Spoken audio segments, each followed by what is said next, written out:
dia, pessoas do mundo! Nossa transmissão vai contar com a participação de alunos e professores de toda a Universidade Federal de Goiás.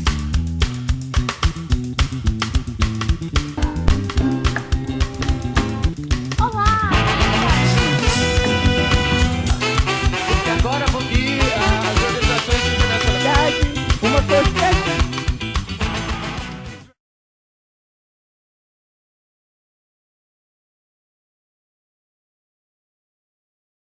Eu sou advogada, sou bancária e o Banco do Brasil está ao caos. Abro um parênteses no meu currículo para fazer um mini protesto pelo movimento sindical bancário em Goiás. Mas enfim, voltando. E sou pós-graduando em Ciência Política. Sou membro do grupo Coxa de Retalhos. Estamos aqui hoje na Magnífica, que é aniversário da Magnífica, né? Algo experimental, tão experimental quanto o nosso grupo, Coxa de Retalhos, e tão experimental quanto a sexualidade humana também, que é um campo de muitas teorias e tal, mas que na verdade são práticas, todas experimentais. E eu estou aqui hoje com o Dorivan e com o Vinícius. Vou passar o microfone para que cada um se apresente. Deixa eu falar primeiro, Vinícius.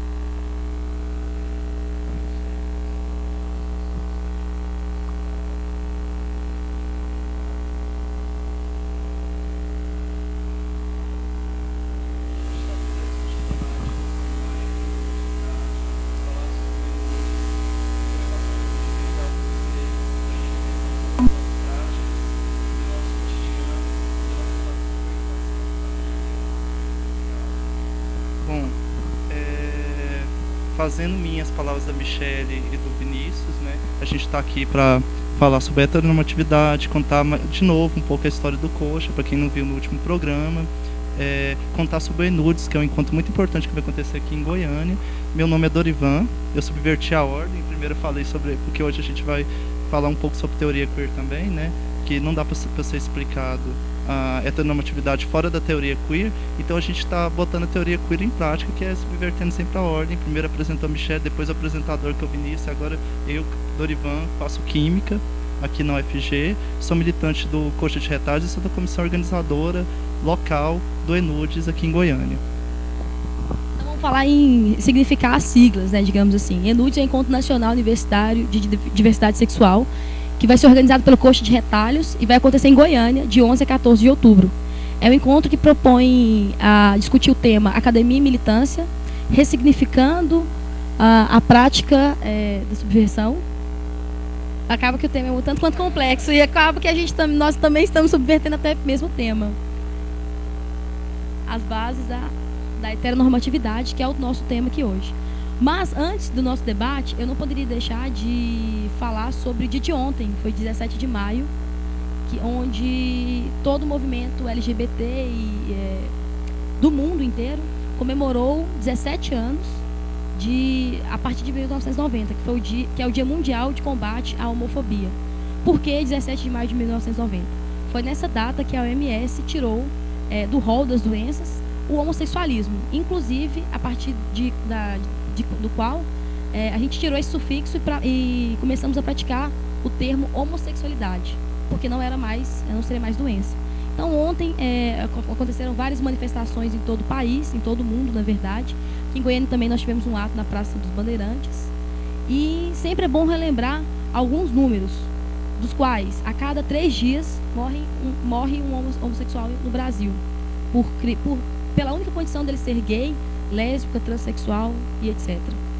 E dos últimos 20 anos, morreram 2.600 pessoas, então é a contabilidade das estatísticas. E, na verdade, são os números que estão lá no papel. Na verdade, esse número é bem maior e várias dificuldades são apontadas.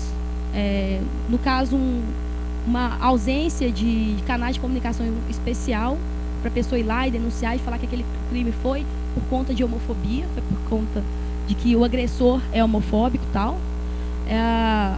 Na própria identificação do crime, quando ele vai na delegacia, é uma exposição você chegar lá e falar que além de você ter sido agredido e etc., você é homossexual, é uma coisa extremamente íntima. Aqui em Goiânia nós contamos com um centro de referência que fica ali na Rua 8, na Rua do Lazer, no Palácio LGBT. E está nascendo agora um núcleo de referência em direitos humanos e cidadania homossexual aqui dentro da Universidade Federal de Goiás. Então nós estamos ainda num movimento incipiente para tentar trazer para a sociedade esse tema que é tão importante, e que tem angustiado tantas pessoas que inclusive devem estar nos assistindo agora. Em termos de lei, já que eu sou advogada, eu vou só pincelar um pouco, porque é sempre importante estar falando das conquistas, ou não, as perdas também, e uma perda esse ano foi o veto 21 de 2006, que foi o veto ao projeto de lei 105 de 2005, de autoria da Marina Santana, que penalizaria administrativamente, né, não previa prisão, nada, era questão de administrativa, multas ou cassação, multa, isso, cassação do alvará de funcionamento dos estabelecimentos comerciais que praticassem homofobia. Que, aliás,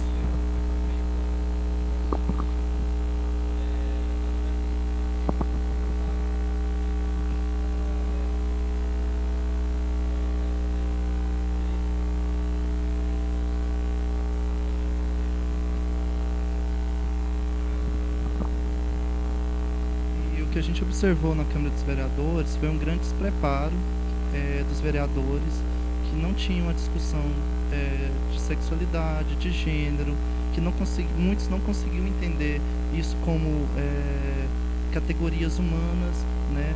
A sexualidade como uma parte do ser humano, e sim uma visão religiosa, acrítica, histórica da sexualidade.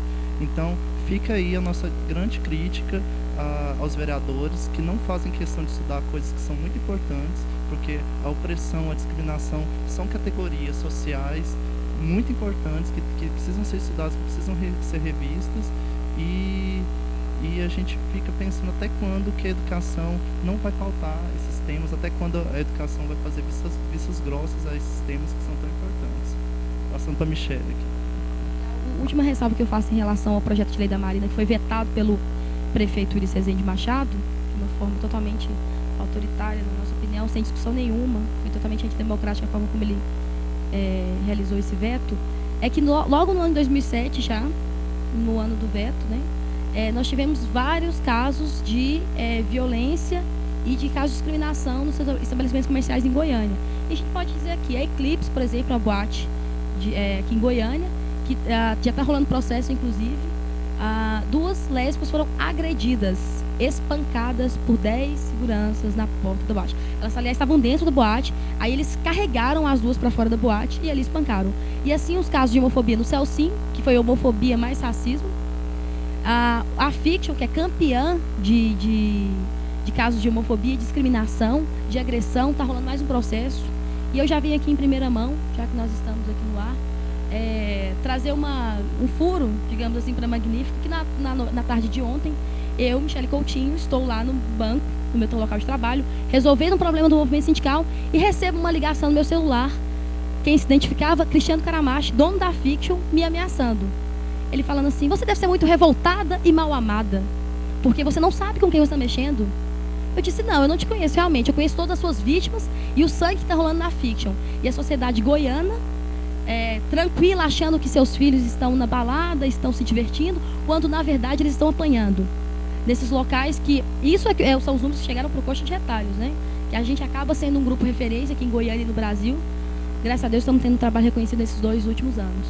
E foi um gesto de covardia, de ameaçar pelo telefone alguém que luta pelos direitos humanos, um grupo, na verdade não foi ameaça a uma pessoa, foi a um grupo que luta pelos direitos humanos, que combate a homofobia e toda forma de discriminação, também discriminação de gênero, que aliás ele começou a ligação de uma forma extremamente machista, porque parece que a mulher que luta pelos seus direitos falta homem.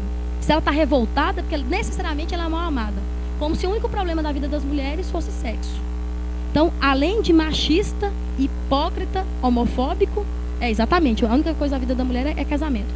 Então, além de machista, hipócrita, homofóbico, ele foi extremamente fascista, porque ele havia nos exposto à comunidade da Fiction, nós estávamos divulgando a nossa opinião, e aí ontem ele chegou às vias da ameaça, dizendo que eu não sabia com quem eu estava me metendo, que ele não sabia o que ele poderia fazer, do que ele seria capaz. Bom, se ele foi capaz de deixar escorrer sangue na boate dele, realmente eu tenho medo, como diriam por aí. Mas, depois de tantas denúncias, agora vamos voltar para o nosso tema, a gente vai para o intervalo agora do filminho, porque agora foi meio tenso, né? Falando. eu acho que ela, só pegando o gancho da Michele, ela tocou num ponto muito interessante, essa relação de poder que existe entre o homem e a mulher, que está no campo da heteronormatividade, que são práticas que são legitimadas pela nossa sociedade, que são repetidas, que são reproduzidas, não só práticas sexuais, como práticas de gênero. Depois eu acho que o Vinícius pode até falar melhor sobre isso do que eu. E como as pessoas se empoderam do falo, né? E transcende isso para outras questões. Por exemplo, a maneira como a Michele foi tratada, né? A maneira como a mulher é tratada hoje em dia, isso também é muito pautado no Coxa. O Coxa não é um grupo gay, não é um grupo lésbico, é um grupo de diversidade sexual, diversidade de gênero. Lá a gente, onde tem heterossexuais, onde a gente aborda a questão do gênero, tem feministas no Coxa, porque a gente precisa desconstruir essas relações de poder, essas relações machistas, na qual a mulher que luta pelos seus direitos é porque ela não conseguiu um casamento, ela é mal resolvida, é uma infeliz, como se toda a felicidade do mundo estivesse dentro da heterossexualidade, dentro do casamento, dentro da igreja e no sexo para reprodução, né? E a gente sabe que não é bem assim. Eu acho que isso dá uma grande hipocrisia, que ainda bem que a Magnífica está dando espaço para a gente começar essa discussão, que precisa ser discutido bastante, né? Para as pessoas começarem a se questionar e talvez até mesmo, né, romper com esse pensamento. Vinícius?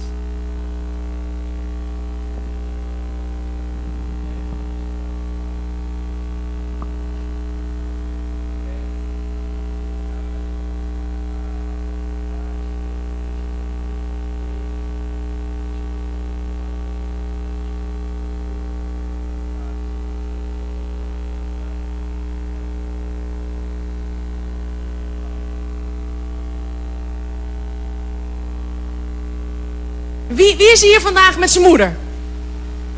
Er zijn er heel veel. Wie is er met zijn vader? Er zijn er niet zoveel. En wie heeft er 2 vaders?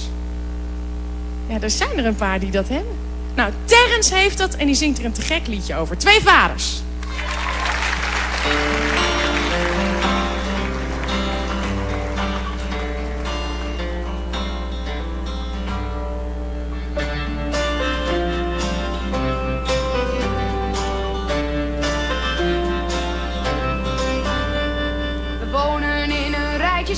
We hebben mooie spullen thuis.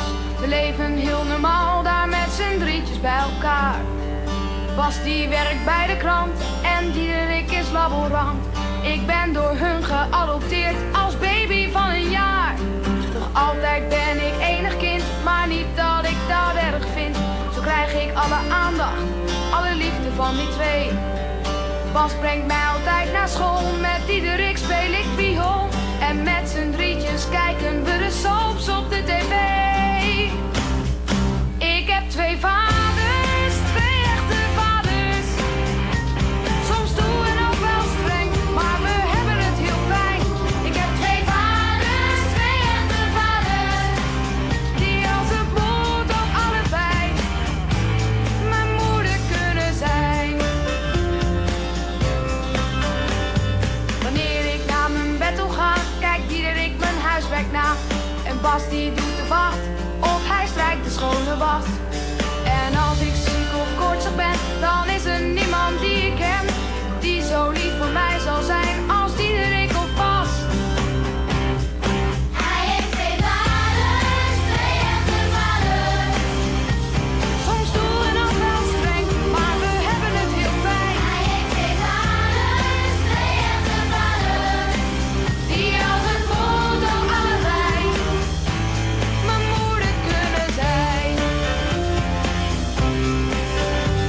Soms word ik wel gepest op school, natuurlijk is dat naar. Jouw ouders, die zijn homo, dat vinden ze maar raar. Dan haal ik maar mijn schouders op, nou en ik ben hun zoon. Het is niet zoals bij anderen, maar voor mij is het heel gewoon. Soms stoer en ook wel streng, maar we hebben het heel fijn. Hij heeft 2 vaders, 2 echte vaders. Die als het moet ook allebei. Die als het moet ook allebei mijn moeder kunnen zijn.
Eu acho, eu concordo com o Vinícius, mas eu acho que isso é um avanço muito grande.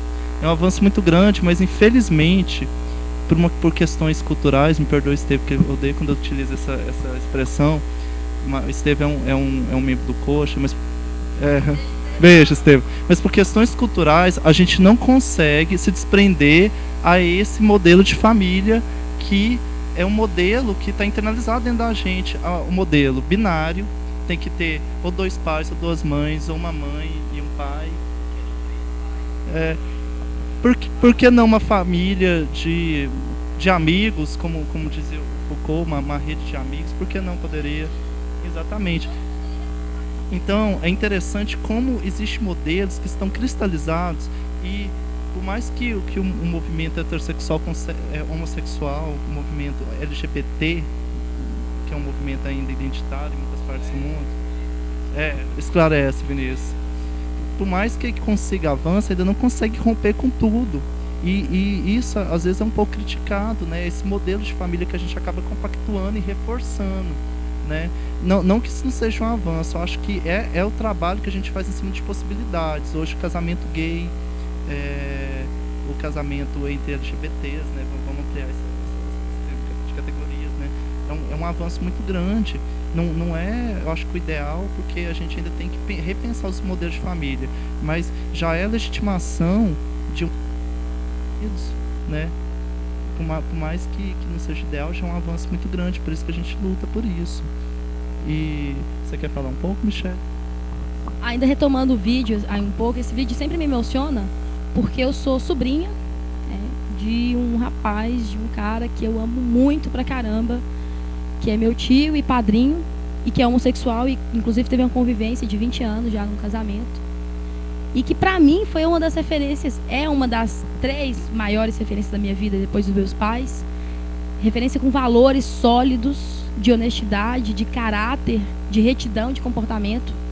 E que nada disso foi abalado, nunca foi abalado, nem o nosso amor, nem a nossa relação. Aliás, quando isso vem à tona na família, pelo menos na família já estava sempre foi bem tratado. Quando veio à tona pra mim, digamos assim, quando eu fiquei sabendo, entre aspas, né? Na verdade, isso reforçou o nosso amor e a nossa relação, que é muito mais sincera, é muito mais vibrante e muito mais tudo, muito mais maravilhosa. Esse vídeo sempre me emociona quando eu assisto. Mas só para uma pequena introdução da teoria da heteronormatividade, é uma teoria acadêmica trazida por uma estudiosa chamada Judith Butler, que ela que iniciou esses estudos de teoria queer, heteronormatividade, porque nós estamos acostumados sempre com as siglas, né? Que antigamente era GLS, gays, lésbicos, simpatizantes. Aí depois virou GLBT, gays, lésbicas, bissexuais e travestis. Aí agora virou GLBTT. Não, é gays, lésbicas, travestis e transexuais. Aí agora não, a mais moderna sigla diz que é GLBTTI, que é o intersex, que seria o hermafrodita. E para nós, o Coxa adota não essa sigla, não essa classe de pensamento, essas identidades. Nós nos filiamos à corrente da teoria queer, que é da pós-identidade, justamente porque nós achamos que a sexualidade é uma coisa fluídica, que é uma coisa, que é um estado, né? Que não seria um ser. Eu sou isso. Ou a gente encara que hoje nós estamos nos relacionando de uma forma, amanhã podemos nos relacionar de outra forma. Talvez as práticas não estejam diretamente ligadas à orientação, né? Quando a gente pensa em teoria queer, a gente questiona até as práticas sexuais. Por que homens e mulheres devem ter determinados tipos de práticas sexuais que já são... Por que não pode subverter essas práticas? Por que a mulher sempre tem que estar na posição de passividade, pensando numa relação heterossexual? E pensando em todos os tipos de relação também. Uma coisa importante que eu queria falar é a respeito desse discurso sobre sexualidade. Pensando na teoria queer, não existe uma sexualidade melhor ou uma pior, existem sexualidades. E na Inglaterra foi aprovado uma lei, um projeto, que poderiam ser, na pré-escola, na primeira fase, iam ser discutidos os vários tipos de família possíveis.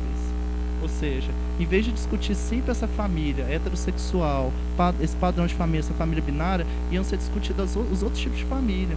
E muitas pessoas falaram que isso induziria a criança a ser homossexual. Mas engraçado, isso é uma coisa que não tem lógica na minha perspectiva, porque eu, por exemplo, sou homossexual e a cultura do mundo é heterossexual compulsiva. Eu nunca fui induzido a ser heterossexual, então eu sou vanguarda, como diria Marcelo. Eu sou uma vanguarda, porque eu consegui romper, então, com toda essa influência da cultura heterossexual, compulsiva. Então, e se a criança for homossexual, a gente está partindo do pressuposto que isso não é ruim. A gente está partindo do pressuposto que isso é só um outro tipo de sexualidade. Então, aí pensando na educação, acho que foi um passo importantíssimo lá na Inglaterra. Aqui no Brasil, a gente ainda precisa começar a discutir essas coisas, né? Porque a heterossexualidade compulsiva acaba sendo normatizada pela escola, né? Acaba sendo legitimada pela escola, e o homossexual passa a ter só uma assistência dentro da escola, como se precisasse ajuda e tal. Não estou falando que a escola trata ele como normal, mas não trata ele talvez da forma como deveria ser tratado, porque não há essa discussão na escola.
De entrar dentro de um lugar que é seguro, que é legítimo, um lugar que ela pode se sentir à vontade, ou seja, ela precisa estar em algum lugar. O grande problema desses modelos identitários talvez seja isso, a pessoa sempre ter a necessidade de estar em algum lugar. Se você for pensar, por mais que a homossexualidade não seja legitimada pelo Estado, legitimada pelos discursos, ela é necessária para que exista a heterossexualidade, né? Por quê? Porque se você não é homossexual, se você não é heterossexual, automaticamente você é homossexual. Então é um binarismo que existe entre essas duas categorias. E quem está fora dessas duas categorias está fora da fronteira e não é entendido. Eu vou passar para o Michel, que é Então, é justamente nessa questão que a teoria queer rompe. Quando ela rompe com o binarismo, como se só pudesse existir hétero e homo. E os transexuais, e os travestis. Se a gente estava lá em São Paulo conversando com, acho que era com a Fernanda Cojaquini, sobre... Não, Janaína, que é transexual, se ela se considerava homo ou hétero. E a travesti, ela se considera homo ou hétero? Então, a questão da teoria queer, ela rompe justamente com isso. Mas peraí, e esses sujeitos? Em qual identidade está? E aí você falando da questão do armário, da roupa, da algema da identidade, que é mais ou menos isso que a gente encara, da algema da identidade, eu estava lendo um depoimento de uma bissexual, que ela sempre teve relacionamento com homens, sempre teve namorado, até que então ela se descobre apaixonada pela colega de trabalho dela. A grande confusão para ela não foi nem amar outra pessoa, não, que ela disse que era resolvida. Ela, não, tô com tesão, tá, beleza. O problema dela era justamente a algema da identidade dos lugares. Agora eu vou ter que ir no lugar GLS